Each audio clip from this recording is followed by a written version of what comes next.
TMT news کے studio میں خوش آمدید۔ آپ کو بتاتے چلے پارلیمنٹ ہاؤس اسلام آباد سے ہمارے خصوصی نمائندہ فاران لیاقت کی رپورٹ کے مطابق پاکستان کی پارلیمنٹ اور سینٹ کے اجلاسوں میں ایران کے سپریم لیڈر آیت اللہ علی خامنہئی کی شہادت پر فاتحہ خوانی کی گئی۔ قومی اسمبلی کے اجلاس میں اسپیکر ایاز صادق کی ہدایت پر رکن اسمبلی حافظ محمد نعمان نے دعائے مغفرت کروائی۔ اس موقع پر ایران کے سپریم لیڈر اور فتنہ خوارج کے خلاف شہید ہونے والوں کے لیے بھی ایصال ثواب کی دعا کی گئی۔ سینٹ اجلاس میں چیئرمین یوسف رضا گیلانی کی صدارت میں کارروائی کا آغاز فاتح خوانی سے ہوا۔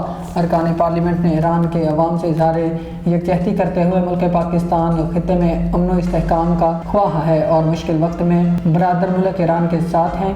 یہ علامتی اقدام پاکستان کی خارجہ پالیسی کے تناظر میں اہمیت رکھتا ہے، کیونکہ خطے میں بڑھتی ہوئی کشیدگی کے دوران پارلیمنٹ نے نہ صرف مذہبی اور سیاسی رد عمل دیا بلکہ عوامی سطح پر بھی بحث کو جنم دیا کہ پاکستان کو کس حد تک ایران کے ساتھ کھڑا ہونا چاہیے۔ اسلامی جمہوریہ ایران کے سپریم لیڈر حضرت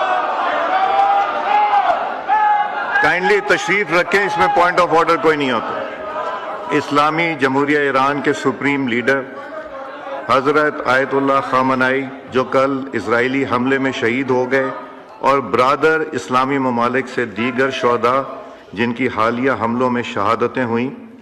اسی طرح ہمارے ملک میں فتنہ الخوارج کی دہشت گردی کے خلاف جنگ میں جام شہادت نوش کرنے والے ہمارے مسلح افواج کے شہداء کے لیے فاتحہ خوانی کے لیے میں میاں نعمان صاحب آپ کو گزارش